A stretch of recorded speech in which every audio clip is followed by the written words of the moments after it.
mudanças climáticas, o que é, como ela afeta a vida nos oceanos e por que você deveria se preocupar.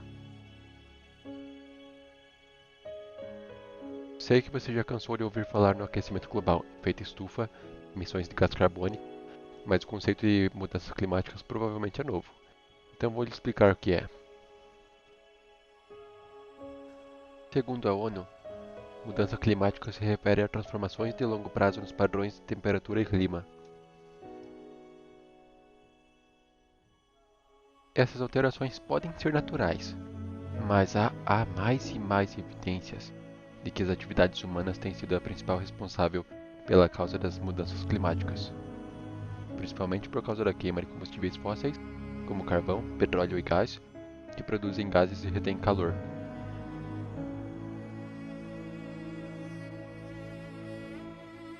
Nos últimos anos, os efeitos colaterais ficaram cada vez mais evidentes. Com o aquecimento veio outras mudanças climáticas severas, e isso é só o começo. No entanto, não devemos nos atentar apenas às alterações climáticas, ao aumento das ondas de calor e frio, aos tufões e furacões que ocorrem cada vez com mais intensidade. Há uma grande preocupação que se altera de maneira bem mais sutil, mas crucial, presente em cada continente observável, o oceano.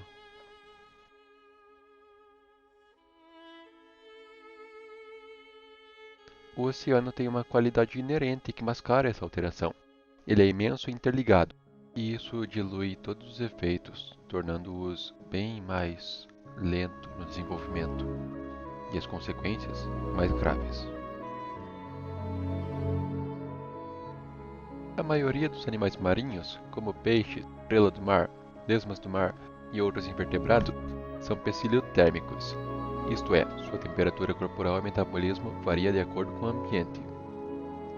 Um aumento na temperatura do oceano significa um aumento no seu metabolismo, causando maior demanda por oxigênio e alimentação.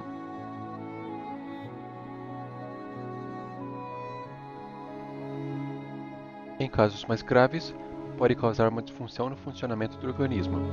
Pode desregular enzimas e desnaturar proteínas. Cada espécie tem suas próprias condições ambientais específicas para que possam respirar, se alimentar e se reproduzir. Uma espécie pode sobreviver ou subsistir em condições ruins, mas isso não significa que ela conseguirá se reproduzir, e isso eventualmente a levará à extinção. Outra coisa que pode acontecer é a diminuição ou expansão do nicho ecológico de cada espécie.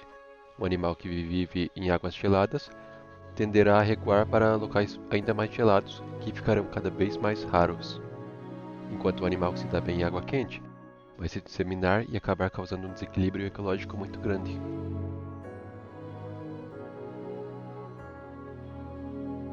O oxigênio disponível na água é muito pequeno em relação ao disponível no ar livre, e o aumento da temperatura agrava ainda mais esse quadro. Ao aumentar a energia cinética entre as moléculas de água e oxigênio dissolvido, há maior possibilidade de que o oxigênio, um gás, seja expulso da água. Diferente do gás oxigênio, o gás carbônico emitido pelos poluentes, ao entrar na água, forma uma molécula instável. Essa molécula é o ácido carbônico.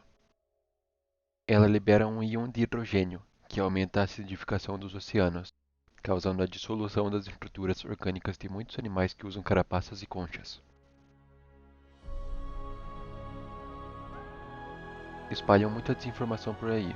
Acontece que evidências para as mudanças climáticas não faltam. Uma dessas evidências foi o embranquecimento da Grande Barreira de Coral, na Austrália. Essa barreira, tão grande que pode ser vista do espaço, abriga quilômetros de colônias de corais, que, por sua vez, abrigam muitos peixes, tartarugas, moluscos, tubarões e outros organismos.